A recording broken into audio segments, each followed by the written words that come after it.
ব্রাজিলের বিশ্বকাপ তো মাত্র শুরু, এতদিন যেন একটু চুপসে ছিলেন সেলেসাও সমর্থকরা। মরক্কোর বিপক্ষে জয় আসেনি, চারদিকে ছিল সমালোচনা আর হতাশা।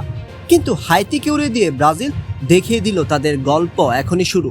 এই একটা শুরুর অপেক্ষাতেই ছিল ব্রাজিল। এই দলটা একবার ছন্দে ফিরলে কোথায় যেতে পারে সেটা ফুটবল বিশ্ব খুব ভালো করেই জানে। আজ ব্রাজিল ভক্তদের চোখে আবার সেই পুরনো স্বপ্ন, আবারও তারা বিশ্বাস করতে শুরু করেছে এই দল বিশ্বকাপের অনেক দূর যাবে। শুধু গ্রুপ পর্ব পার হওয়া নয়, ট্রফির জন্য লড়াই করবে। সামনে যদি নেইমার জুনিয়র দলে যোগ দেন তাহলে এই ব্রাজিল আরও শক্তিশালী হবে। তাই এই জয়টা শুধু 3 পয়েন্টে নয়, এটা বিশ্বাস ফিরে পাওয়ার জয়। হাইতির বিপক্ষে ম্যাচ শুরু থেকেই আক্রমণাত্মক ছিল ব্রাজিল। রাফিনার একটা গোল অফসাইডে বাতিল হলেও তাতে একটুও দমে যায়নি তারা, বরং আরও ক্ষুধার্ত হয়ে ওঠে। 23 মিনিটে গোল করে দলকে এগিয়ে দেন মাথিয়াস কুনহা। এরপর 36 মিনিটে নিজের দ্বিতীয় গোল করে ম্যাচ প্রায় শেষ করে দেন তিনি। প্রথমার্ধে যোগ করা সময়ে গোল করেন ভিনিসিয়াস জুনিয়র, আর হাফ টাইমে 3-0 ব্যবধানে এগিয়ে যায় ব্রাজিল। তবে এই ম্যাচের সবচেয়ে বড় গল্প হয়তো স্কোরলাইন নয়, সবচেয়ে বড় গল্প ব্রাজিল ভক্তদের মুখে ফিরে আসা হাসি। ভিনিসিয়াস আর কুনহার নাচের উদযাপন যেন কোটি সমর্থকদের মনের কথাই বলে দিয়েছে।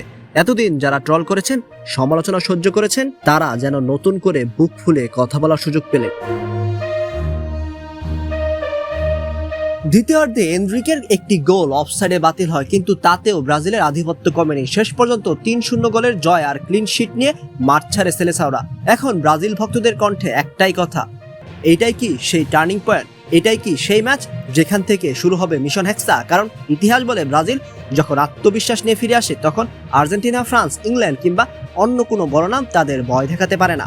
আর সে কারণে এই জয়কে সাধারণ একটি গ্রুপ ম্যাচ হিসেবে দেখছেন না সমর্থকরা। তাদের বিশ্বাস, হারানো ব্রাজিল ফিরেছে, আর ফিরে আসা ব্রাজিলকে থামানো সহজ নয়। ব্রাজিলের পরের ম্যাচে প্রতিপক্ষ স্কটল্যান্ড। ব্রাজিল যেহেতু একবার কামব্যাক করেছে, তখন আশা করাই যায় স্কটিশদের উড়িয়ে দিতেও সময় লাগবে না ভিনিদের। নকআউট পর্বেও ভয় নেই, কারণ ব্রাজিল যখন কামব্যাক করে তখন তাদের সামনে পাত্তা পায় না কেউই। আপনার কি মনে হয় এই ব্রাজিল এখন বিশ্বকাপ জিততে পারবে? জানিয়ে দিন শেয়ার করে।